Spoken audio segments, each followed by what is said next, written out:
Hi YouTubers, I'm glad you're all here. Thank you very much for joining me. Looks like we caught the end of Old Faithful going off. They got people coming into the park on their snowmobiles. Yeah. Some interesting things that I think you should know about. The greatest danger there at Yellowstone is from a hydrothermal eruption. And they say they're all relatively small. Once in a while they're large, and they have them about every 2 years. They don't talk about the danger of how badly people can be injured. Recently I watched on Netflix called The Volcano, the rescue of the people there at White Island when they had its eruption. Now, White Island, after its eruption, it was basically a hydrothermal eruption that was very large. The people that saved those there on the island were private citizens.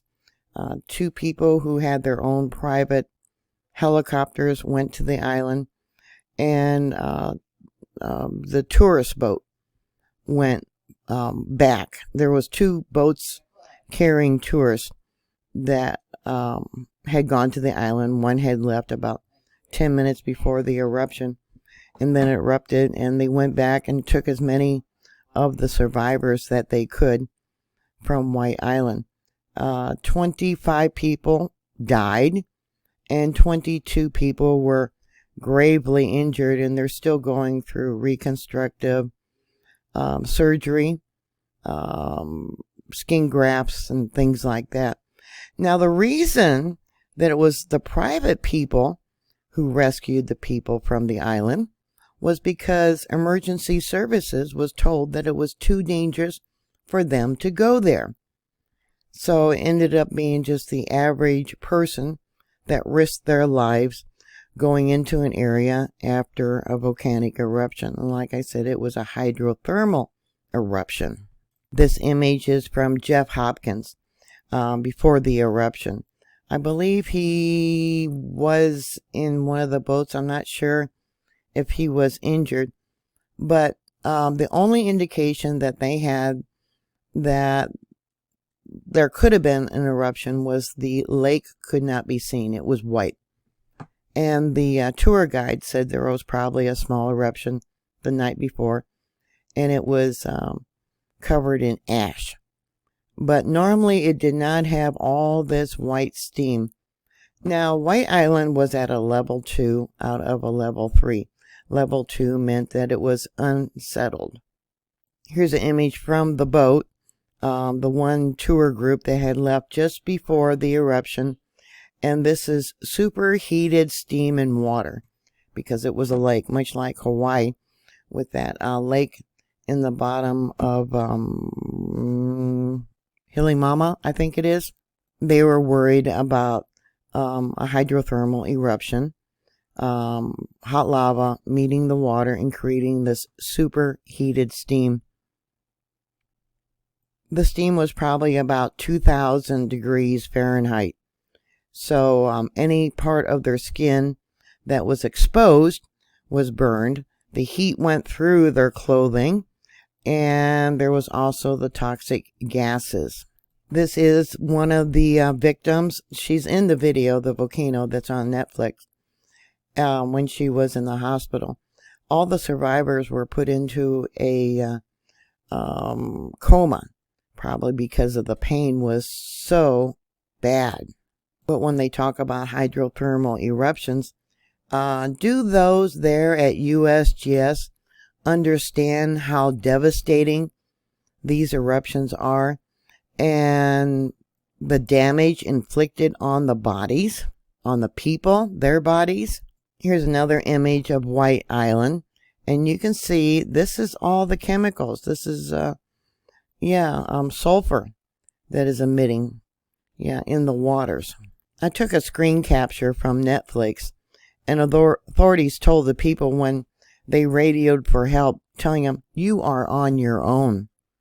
They said it was too dangerous for rescue services to come and rescue the people that were still on the island after the first boat left, taking as many burn victims as they could. Everyone thinks that if something happens, the government's going to come and save you. Well, that's not always the case. This is an image of the helicopter that had been shoved off its landing platform. From the impact of the pyroclastic flow when it erupted. Another image. No warning that it was going to erupt, but the lake was white. The tour people, the guides, they were not geologists to understand that. This was not usual. And encircled here was some of the group of people, and then these other little dots are people too, just before the eruption.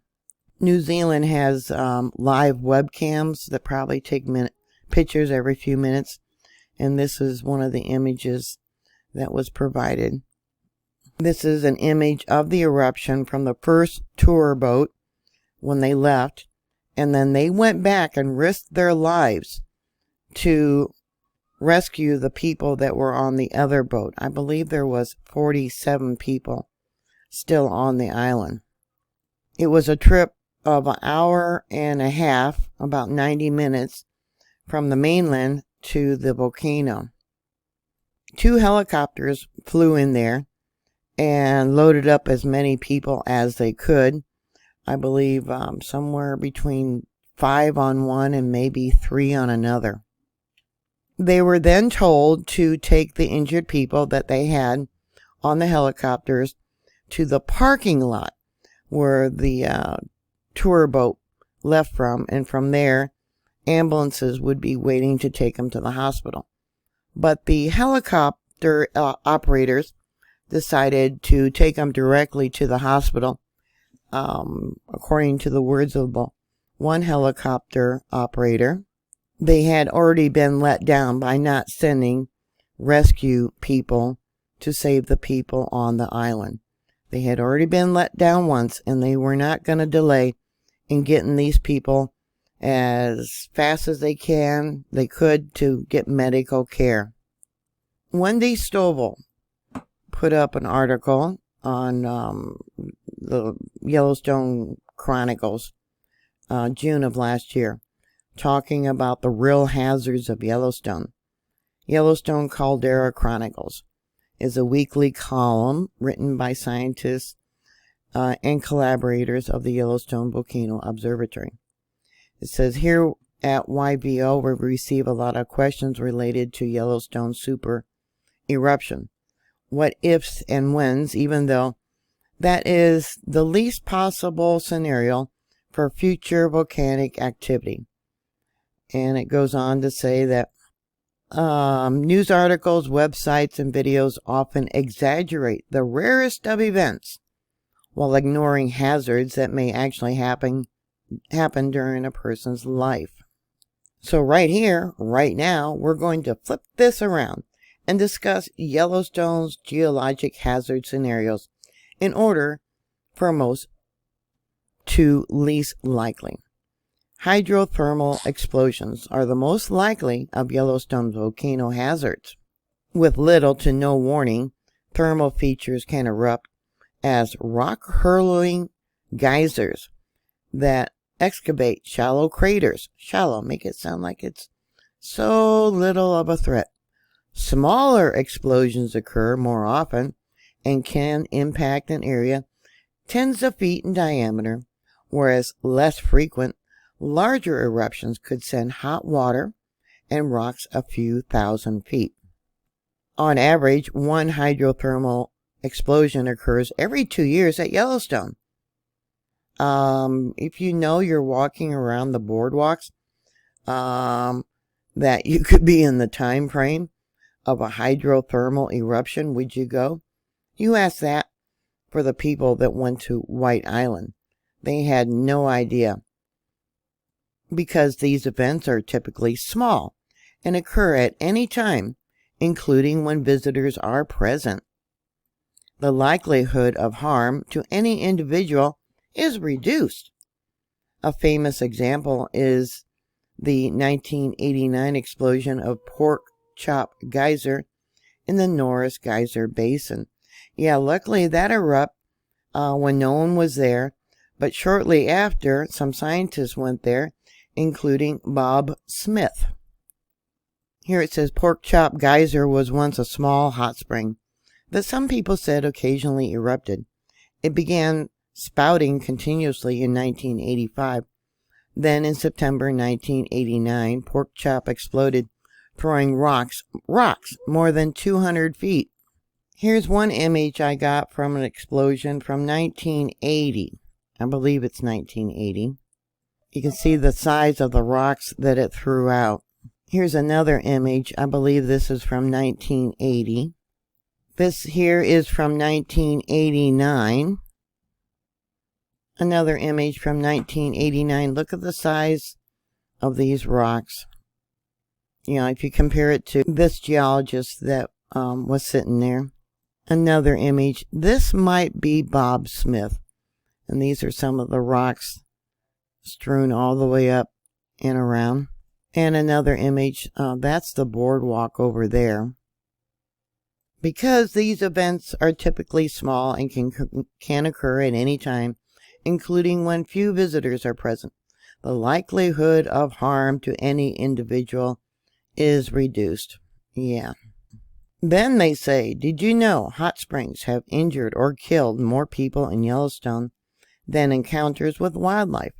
Boardwalks and trails are there to protect visitors.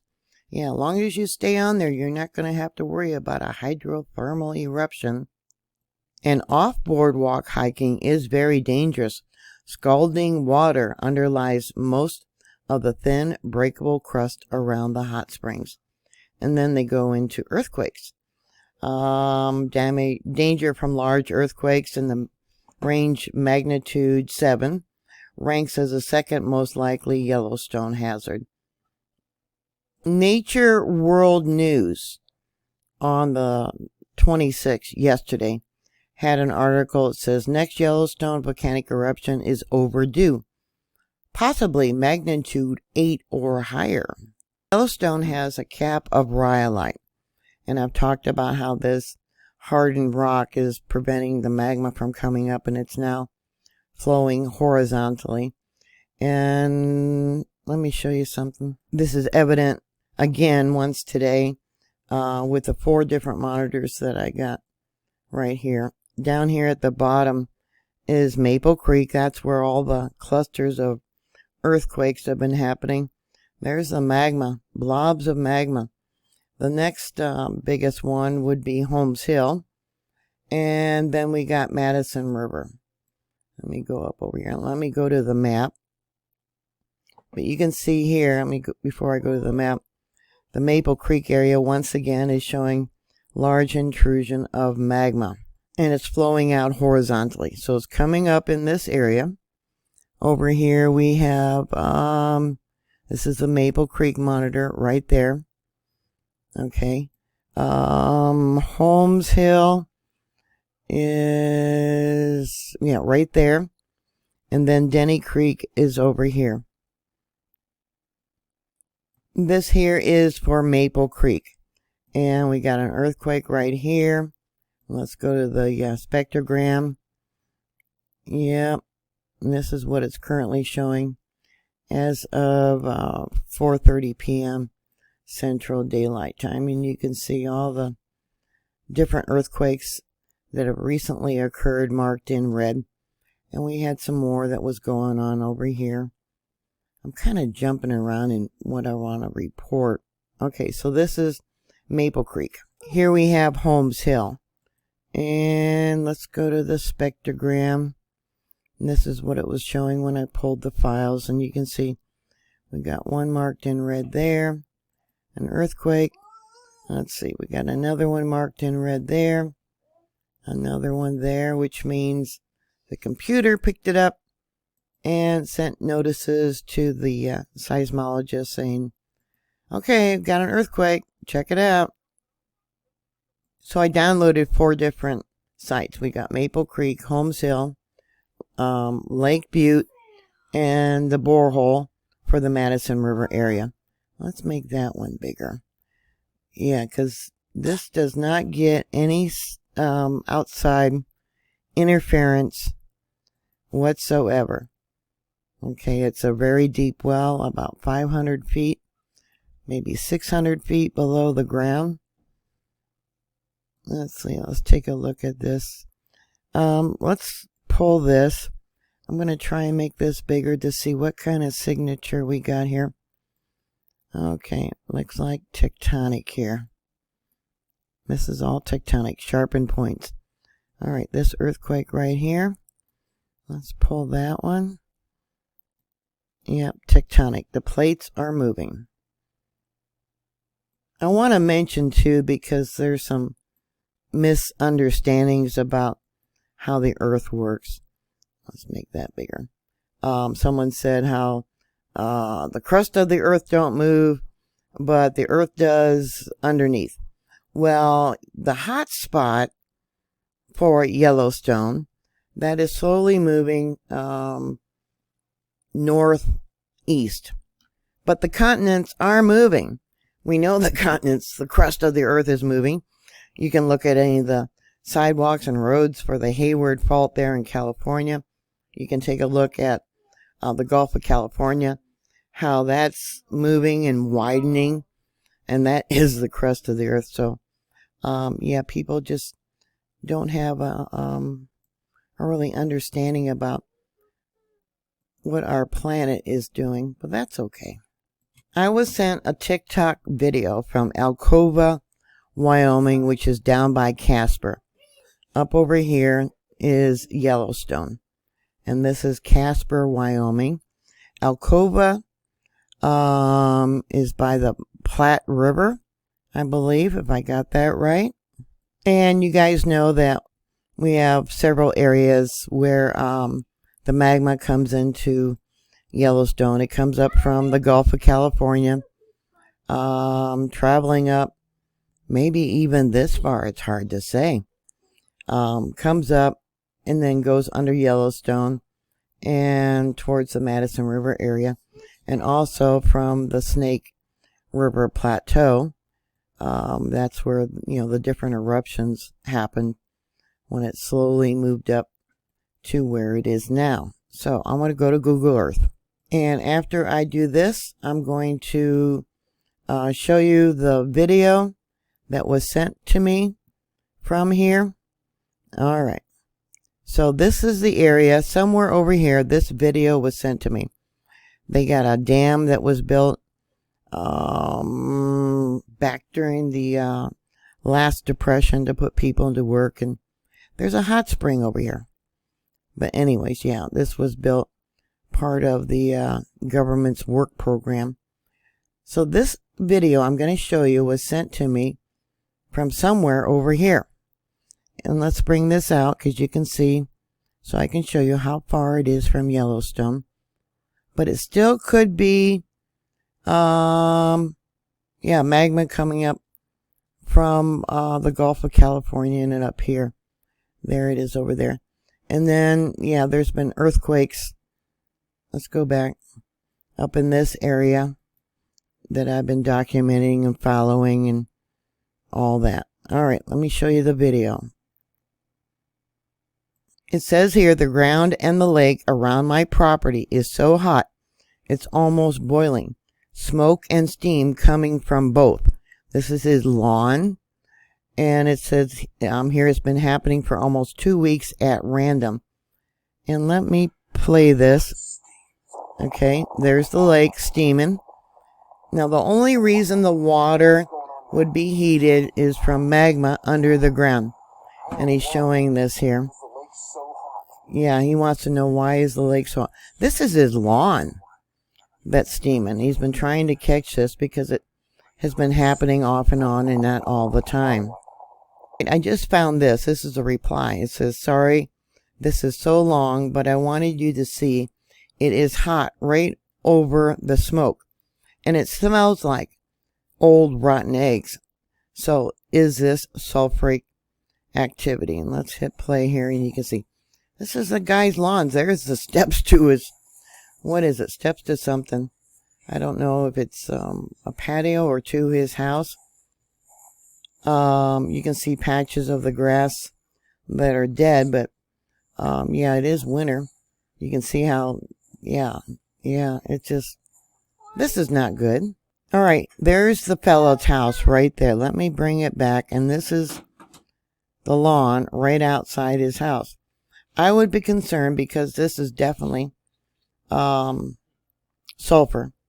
and it can burn your lungs, your eyes, all that. And it's probably seeping into the house as well. Look at that on the camera. Look at that. Look at that. Cracks in the ground. Yeah, you can see there's an actual venting, like a crack. See the line where it's coming up out of the ground? Yeah, I would be very concerned living there. Again, this is on TikTok, and it was posted 2 days ago. It says, sorry I'm whispering, but was in the middle of the night on Christmas morning.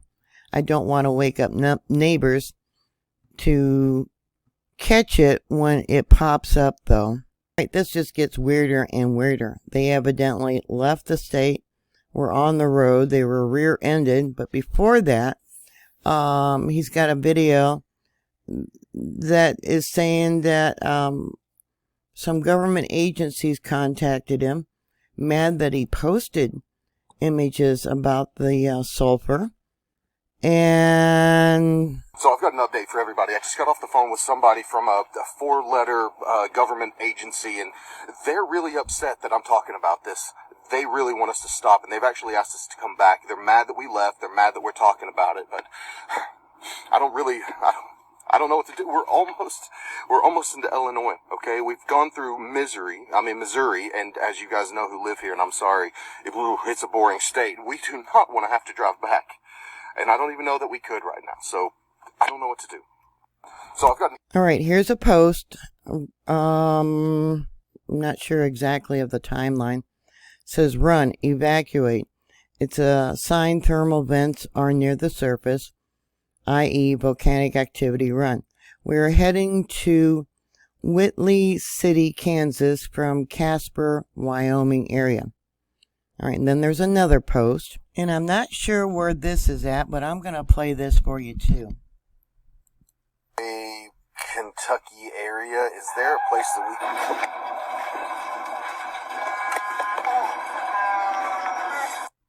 Hey, for those of you that live... Yeah, and then he ended up in the hospital.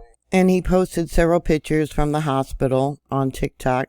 Says this might be a good time for one of those I am not suicidal posts. Truth tellers are always posting. Always send friends and fans your GPS. Yeah, he was asked to post this, and I'm going to share this. Yeah. Says they have been given their own section of the hospital. No one else, anyone is around. It's so quiet. Wow. One of the responses says the hospital has you in a secluded area. That is incredible given the rate of hospitalizations nationwide. We know why now. Sitting at a red light and hit in the back. Another vehicle then hit the one that hit us. And I guess family from Whitley City were coming to get them. Yeah. So I'm going to give you guys links to all of this. Yeah, I've been covering what's going on with Yellowstone, and yeah, very concerning. Yeah, he actually had photographic proof all the way, let's go back, that things are not normal somewhere over here. And he left, and he had pictures from his neighbor. I don't know. You can't BS the grass. You can't BS the lake heating up. Here's a current image of Yellowstone Lake, but you really can't see nothing. It's just all fogged in. And this is what it's currently showing. Yeah, you really can't tell. It does look a little dark back here, the steam. It's currently 5:05 p.m. It's going to take me a little bit to edit all this. What are your thoughts? Please put your comments down below. Thank you very much for watching. Thank you very much for your support. Always be prepared for a disaster. Food, water, medicine. Yeah, and don't expect the government to come and rescue your butt. No, I learned at a very young age. The only one you can depend on is yourself. Yeah. Please comment down below, and I'll talk to you later. God bless you.